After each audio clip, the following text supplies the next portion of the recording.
that? Well, one of the things, it's called reductiveness, and that means that at some stage during the course of the way that it was made, it actually suffered slightly from a lack of oxygen, among other things.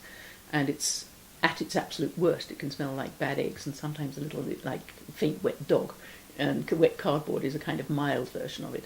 And sometimes with a very young red wine that's been bottled very early, for example, you might get a faintly metallic taste right on the very finish of it, which leaves the wine tasting just a bit tough and nasty. And that's one that you do have to taste, because sometimes it's more obvious on the taste than the smell. And that's certainly fault that you can send the wine back for, and in which case you want to choose a different bottle rather than one from the same batch. So a different wine.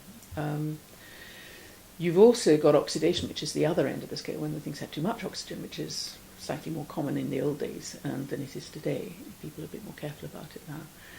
But that, again, it can happen if a cork's been dried out or it's been sitting around in the wrong conditions, it's been too hot somewhere, something like that.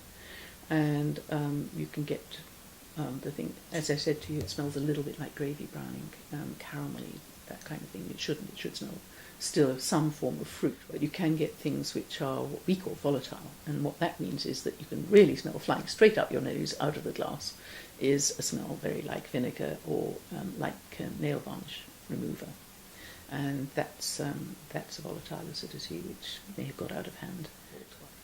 And then occasionally one of the things that we're allowed to put in wine to stop it oxidizing, and 99.75% and more of wines do have it added, is sulfur. And what sulfur does, as sulfur dioxide, it actually stops the wine oxidizing because it will combine with the oxygen more quickly than other things in the wine. So it keeps it fresh.